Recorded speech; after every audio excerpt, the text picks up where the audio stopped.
Winning Time, The Rise of the Lakers Dynasty, reaches to its final acts with an amped-up narrative pace in the 6th episode. The episode depicts the Lakers as they go through the success of winning another championship in the challenging season that follows, and we here at Squad Dawkins break it all down in this video.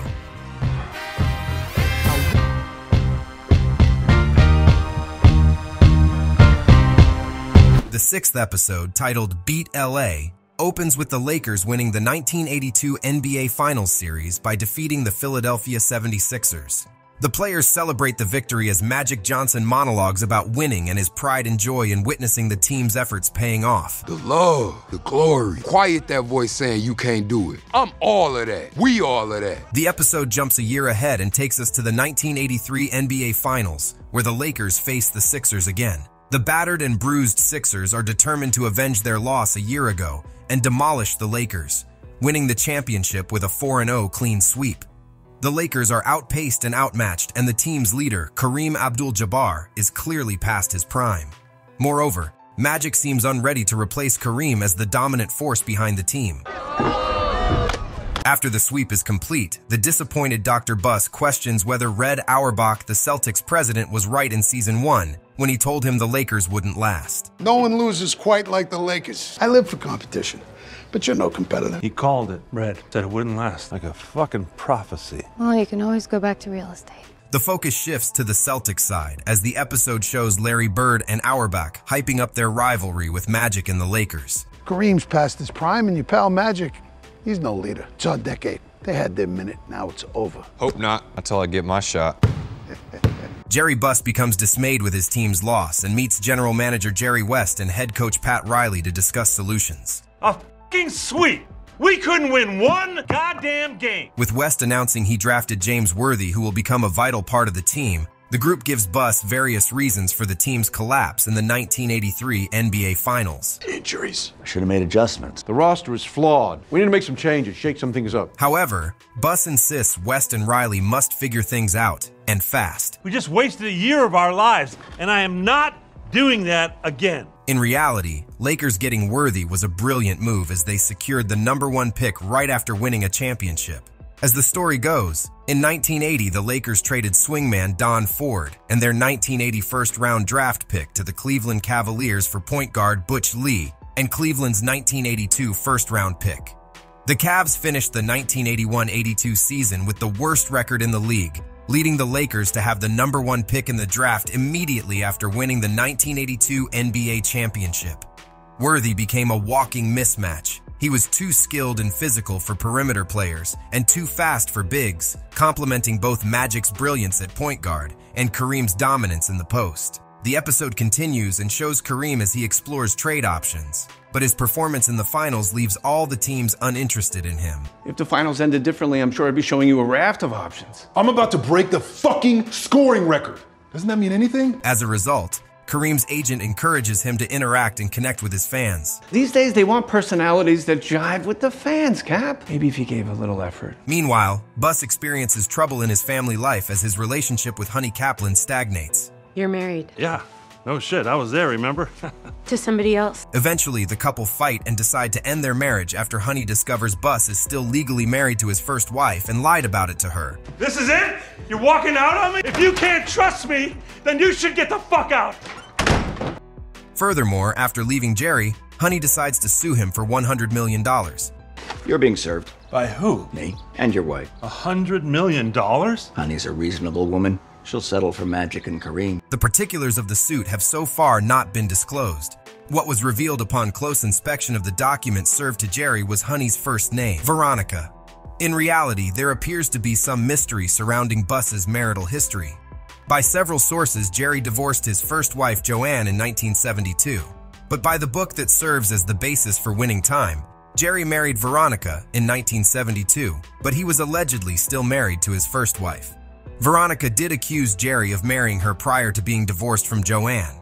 Additionally, when Veronica split with Jerry in 1983, she sued him because of promises he made during their time together. The two parties eventually settled for an undisclosed amount. Next in the episode, Magic speaks with Cookie and later visits her in San Diego. Magic's presence helps Cookie land her dream job, leading to the former couple reconciling. Listen up, world. This here Cookie, my woman. Magic belonged to Cookie and Cookie alone. In reality, Magic and Cookie didn't officially tie the knot until 1991. Magic reportedly called off the wedding between him and Cookie on 2 separate occasions before they finally wed, reflecting the on and off nature of their relationship that had been going on since the two first met back in Lansing, Michigan. Meanwhile, West decides to shake things up with the Lakers roster. Fellas, you ain't gonna fucking believe this. Sven Nader. Get the fuck out of here. He reveals the San Diego Clippers have accepted a trade offer for Dutch center Sven Nader and rookie shooting guard Byron Scott. I scouted him myself, range out the fucking building. Lanky, fast, mean streak a mile fucking long, Bill. However, the Clippers want one of Lakers' star players in exchange. After a long discussion, it is decided that the Lakers will give up Norm Nixon to complete the trade. The Lakers squad attends Norm's birthday party, where the player receives the news of his departure. Fucking Clippers. And on your birthday. That's some cool shit there. Motherfuckers might as well send me to Siberia. In reality, the Nixon trade was announced on October 10th, 1983. Yeah, I didn't think Norm was a great compliment to Magic Johnson. The news came a day before Nixon's 28th birthday. In fact, friends wound up throwing him a combination birthday and farewell party the night of the 10th. According to the Los Angeles Times, the circumstances between Jerry West and Nixon leading up to the trade were tense. Nixon alleged that West hired an undercover team to follow him to prove that Nixon was hanging out with drug dealers and was doing drugs. Nixon refuted this notion and pointed to his attendance at practices and games, as well as his gameplay, as proof of his innocence. Jerry had come to always laugh about it and say, "I'll never trade you." I said, "That's a kiss of death like the Italians." I said, "Oh, I'm out of here now." I told my brother, I said, "Oh, I'm gone." Jerry motherfucking West. I just want to stop by Norm and say thank you for everything. You ain't never liked me, Jerry. Meanwhile, back in the party, Nixon announces he is going to destroy the Lakers when they'll play him, and he stays true to his word. Next time I see you, then I'm gonna bust your ass. Just too much Norm Nixon, giving the Lakers a taste of what they miss. Next in the episode, Riley worries about the team's motivation and morale being affected by them winning 2 NBA championships. While he scrambles to fix the squad's performances on the court, Riley knows the issue is with the team's mentality. You get to the top of the mountain, ease up. Next thing, you're losing to the fucking Clippers in November. In the episode's final act, a fire at Kareem's house serves as the spark that reignites a desire to win within the Lakers. After experiencing the horror of almost losing his family to the fire, Kareem realizes he is loved and adored by the Lakers fans. As a result, he attempts to make a genuine connection with them and wants to repay the fans' faith by winning. The fire at Kareem's house was based on a shocking reality. Kareem's mansion burned down in late January 1983, and he immediately returned to the Lakers' locker room without taking any personal time to recover. At the time, it was considered the largest monetary loss in a single-family house in Los Angeles history, totaling more than $2.5 million in damages. Kareem lost a fortune of more than 3,000 rare jazz vinyl records and NBA trophies and memorabilia. Fortunately, Kareem and his family were not hurt. This tragic incident and the great property loss pushed Kareem to play 5 more seasons until the age of 41. In the episode, Kareem addresses his team and delivers a rousing speech fired by his recent experiences. We touch people's lives. They turn to us to lift their spirits, to show their children this is what excellence looks like. As captain of this team, I'm holding each and every one of you accountable. When we step between the lines, we will demand the highest of ourselves. Not just for us, for them. That's how you pay them back. Kareem's speech galvanizes the team, and the Lakers are hungry to add more titles under their belt. The episode shows Kareem becomes the NBA's all-time scoring leader just a matter of months after the devastating house fire. Towards the end of the 1983-84 season, Kareem scored his 31,420th career point, surpassing the former NBA scoring champion and fellow Laker legend Wilt Chamberlain. 38 years later, LeBron James would break Kareem's record as a Laker. In the episode, the Lakers slowly return to dominate opposition teams and look like their former selves. The Lakers' steady performances take them to the conference finals, where they continue to showcase their prowess on the court.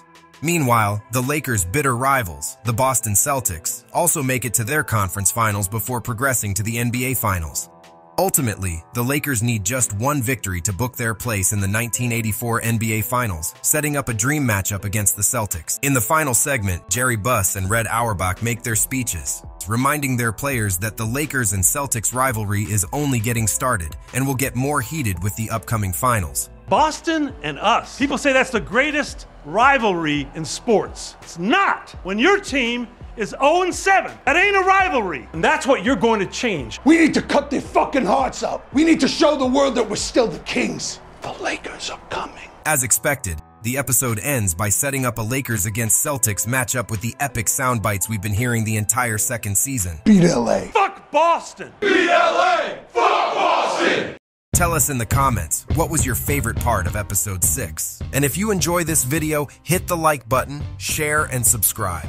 For even more basketball content, subscribe to our other channels, Free Dawkins and Vintage Dawkins, and follow us on social media.